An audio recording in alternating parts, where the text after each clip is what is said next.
Mbuya, Paris. This is where we are having the symposium, the LAUDATO to Seed Symposium 2025. With me are some of the participants who had actually joined the symposium, and I'm glad to introduce to you one of the participants. If I can just have this time to have the former youth leader, the founder of Arua Diocese Youth Apostolate in Diaspora, my brother John Bosco. You are welcome. Maybe somebody will wish to know you better. Hello everyone. As he has clearly mentioned my name, I'm by name John Bosco. I come from Arua district, currently staying here in Kampala. Today what has brought us here is the celebration of Laudato Si, what we have done so far. Before I give you that, allow me to give you a brief story on what Laudato Si is or how this came into the existence. As Arua Diocese Youth Apostolate in Diaspora, if we are all aware, in 2020, around 2020, that was when COVID-19 hit the whole world, the entire world. Then from there, there was a series of trainings or activities organized by Interreligious Council to make sure that how can we teach the young people in this lockdown. Everybody was in lockdown, then life was also a bit hard. So as the young people of Arua in the diaspora, we attend different trainings based on how we can keep the young generation busy. Then one of it was organic farming, backyard farming, poultry keeping, among others. Then earlier 2021, that was when His Holiness the Pope at the Vatican requested the Mother Nature, we the world, to conserve the environment. So how do we conserve the environment? By making sure that we don't pollute the environment. So since we had attended different trainings, we took it upon ourselves to begin planning what we can do exactly. Then from that effect, we thought of planting trees. So here are the data of the trees we planted so far. We planted the trees from various parishes within Arua Diocese. Under the parishes in Arua Diocese, we distributed the tree seedlings in Arevo, Dia, across the King, and across the King there we looked at Ochiba Parish, Ochiba Sub-Parish, and Oriadini Parish. That's my own parish. Whereby we planted a total number of trees, 9,995. These are both fruit trees and other timber trees. Thank you. Okay, just a brief one. Out of all this, have you been able to do a follow-up of how these trees are doing, or not yet? We made the check-up on those trees. We found that others have grown. Unfortunately, the trees were planted in the wrong season, but others did not survive. However, at least a quarter of it, they have survived. I personally planted around 300 of them. As an individual, at least 250 have survived. So I also checked my parish region. At least I can see at least a quarter of it they have survived. Thank you. Is that where you are ending, or it's a continuous process that you will still, because I know there are over 60 plus parishes in Arua Diocese. So are you still going to continue with the planting of the seeds, or that's where you are ending? From the initial plan, we had applied for 50,000 tree seedlings to be planted in Arua Diocese. However, we have so far planted I said 9,995. That means that is the first phase. We are looking forward also to launch the second phase with the help of willing parishes. Allow me to make it clear here, there is no funds coming to do this initiative. So it is us, it is the policy. We channel it through the young people such that they own it. We get the capital in order to plant these trees there. And concerning the gardening, any policy that is having a land that they would like to plant these trees, they come to us and then we give them these trees. Thank you. Thank you so much for your time, and it's a call to everyone that you have to be an actor for this, to at least make a change in the environment by planting a tree, by keeping that plastic away. And as we continue with this, we will continue having discussion with some of the panelists.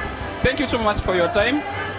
We wish the best for the Diocese of Arua, the world at large, in terms of planting the trees. Thank you. And that's where we are holding in for now as we get into another discussion. Thank you.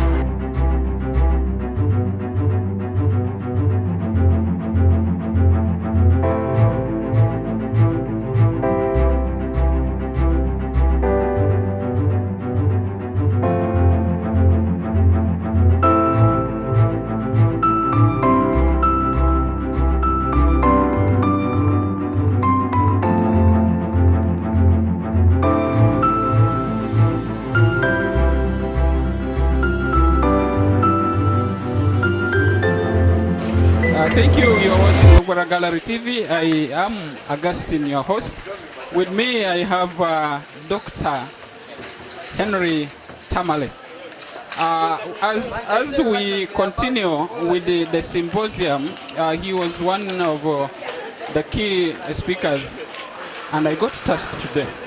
Like I'd said, there was the organic plastic and the microplastic that you said. Even as for now, I move with it. So for those ones that maybe didn't have time to be here, what is it that you can give to these people that we get to understand how we try to minimize some of these things? Okay. Thank you very much. Those who have not been here, the key message, we've had quite a number of messages, but maybe the key takeaways, number one, we know that plastics are generally bad because they are made from elements that are not biodegradable. They don't decompose, so they stay long in the environment. Now, because they stay long in the environment, they are absorbed by plants.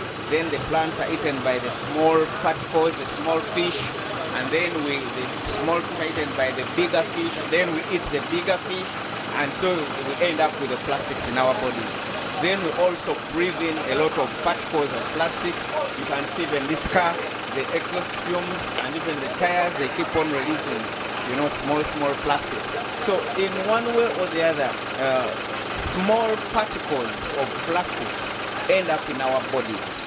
That is the idea that I was sharing with the members, that the small particles of plastics end up in our bodies, and the research has shown that we have these particles that are circulating in our blood.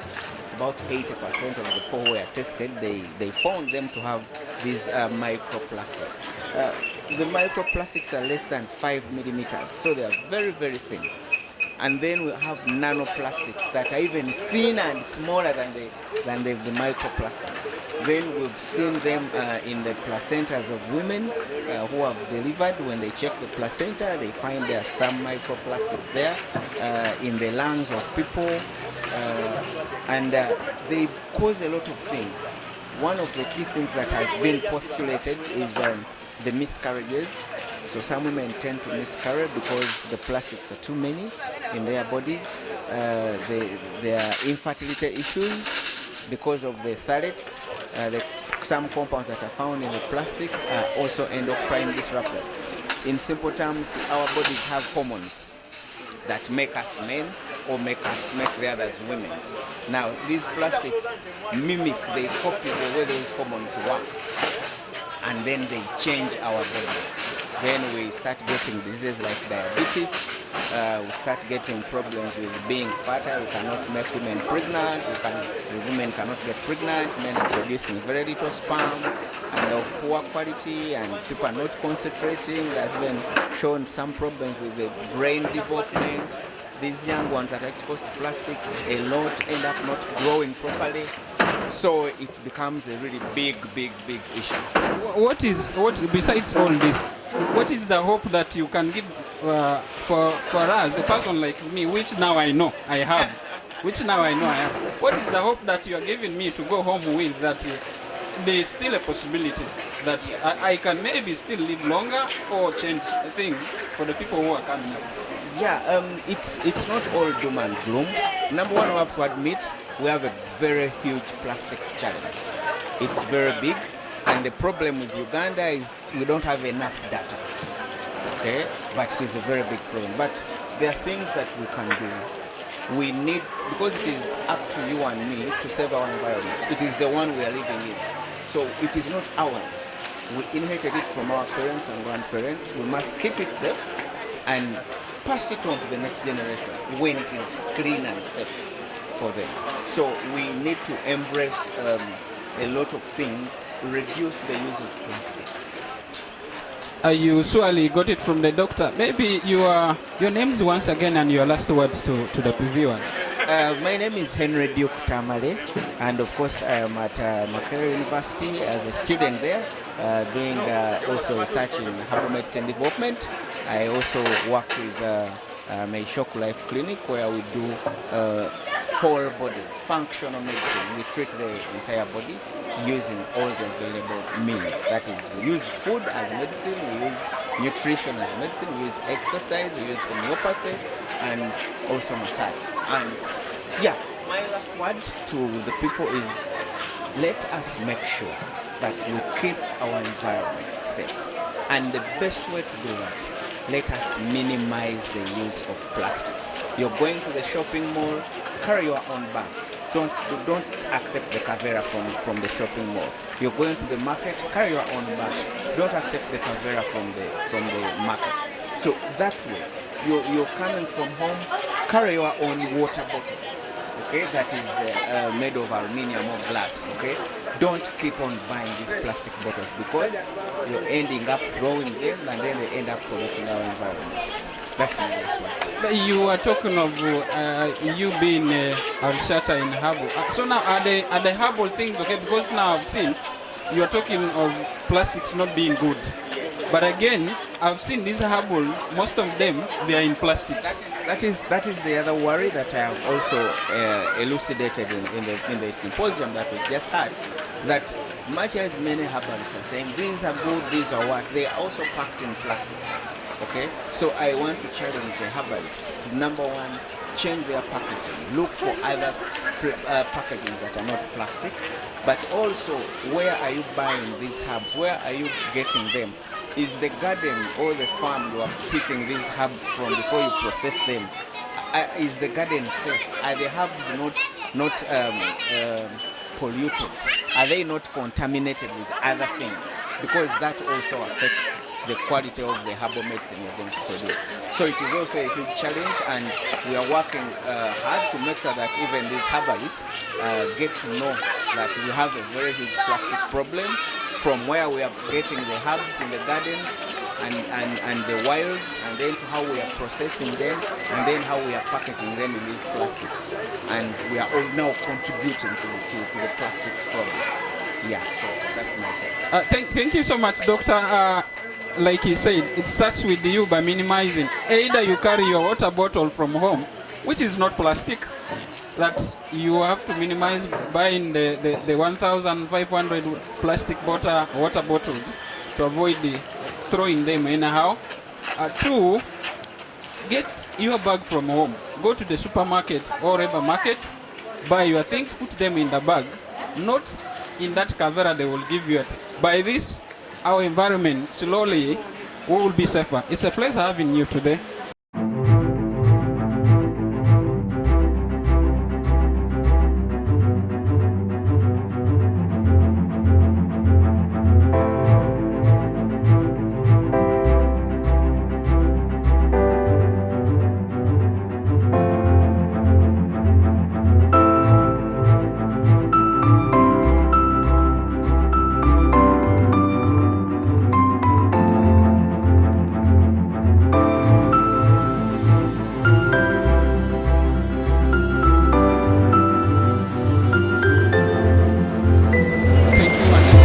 It's Lubara Gallery TV, still with me, Asiko Augustine. We had said today, we are camped here at Mbuya Parish, where we are having the 2025 symposium for the Laudato Seed. As we conclude this, the keynotes as we take home, one, we have to be fast actors in changing the environment. The plastics that we use, we need to keep them off from the environment to at least make sure, because one of the key notices they said is we all live as one. We need the waters need us, we need the environment need us. So when one side is affected, we are equal all affected. So we need to be fast actors by taking home the keynote that we have to start implementing what has been said. The Laudato Seed was initiated by the Pope Francis, that we need to conserve our Mother Earth. And that is the key that we can present to you as we broadcast live from Mbuya. This is Lubara Gallery TV with me, Asiko Augustine.